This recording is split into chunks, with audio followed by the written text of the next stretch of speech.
I got it this time. I think it's on. It is on. Hey guys, welcome back.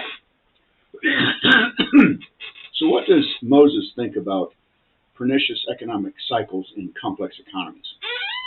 Moses lived about 3,700 years ago. What does he know about complex economies? He grew up in Egypt, a very agrarian culture. He lived in Midian for 40 years, where he was a farmer, and then he led Israel through the desert for 40 years. So what did he learn about complex? He shouldn't know anything about complex economies, but evidently he knows more than our best economists today. So in our complex economies today, we have, everyone knows it's about a 7-year cycle, maybe sometimes 6, maybe sometimes 8. We have a period of boom, and then we get into a credit crunch, and we end up with a bust. And we don't know how big it's going to be. We don't know how damaging. It might be just a little one, might be a great one. We've had some really big ones in the past. And every time that comes up, the solution of our economists is economic easing. Let's get interest rates down. Let's hammer on this. Let's forestall it. In Moses' genius, he says, don't forestall it.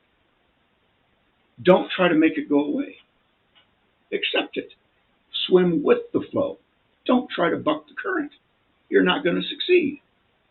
Let me read to you what Moses says, and I'll explain it. This is found in Deuteronomy chapter 15, starting in verse 1. At the end of every 7 years, thou shalt make a release. And this is the manner of the release. Every creditor that lendeth aught unto his neighbor shall release it.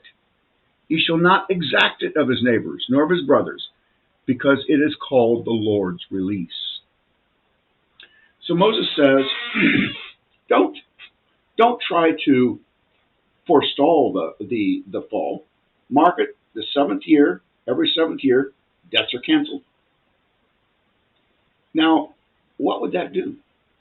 Do you think lenders would say, oh my goodness, this is the 6th year, I'm just going to lend a bunch of money because I don't know that next year I'm going to have to forgive the debt? No. In fact, Moses goes on in Deuteronomy chapter 25 and explains exactly what all this means. And he explains how commodity prices are affected by which year you're in. This is not a loan, and every loan can last only 7 years. That's not it. It's everyone's loan on the 7th year, no matter if it was taken out in the 1st year or the 6th year, cannot pass through the 7th year.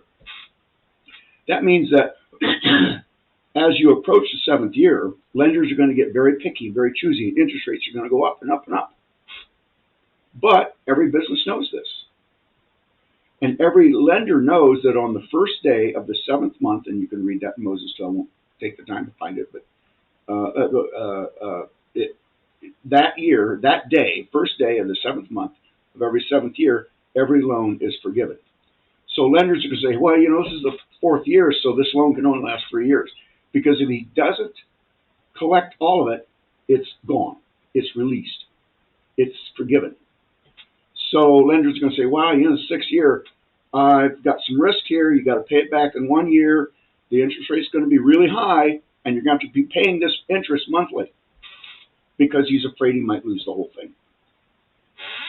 So what ends up happening is you get the same period of boom that you did before, and it starts to level off towards the 5th and 6th year, and then everyone knows the exact date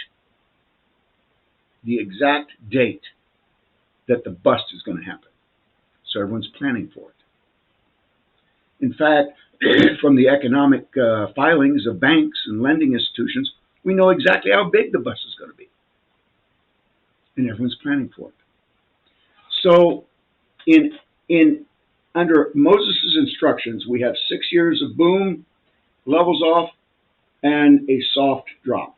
6 years of boom, levels off, and a soft drop. Whereas under our current economic paradigm, we have bust, boom, boom, bust, huge, boom, boom, boom, little bust, boom, boom, bust. We have no idea. We don't know when it's going to happen. We don't know how much debt we're going to be in when it does happen, because the debt's not cleared. We have pernicious economic cycles. Moses solves this. How did he know that? Beats me. We'll discuss how Moses knew that in another episode, but he did. You do not try to avoid the bust, you accept it, you embrace it, and you give it a date, the first day of the seventh month of every seventh year. Boom, soft bust. Boom, soft bust. And the economy cranks on under Moses. Hey guys, thanks. Tune in same time, same channel next week, and we'll discuss something else Moses knew about. Okay, I haven't figured out yet how to stop it. How do I stop this? I want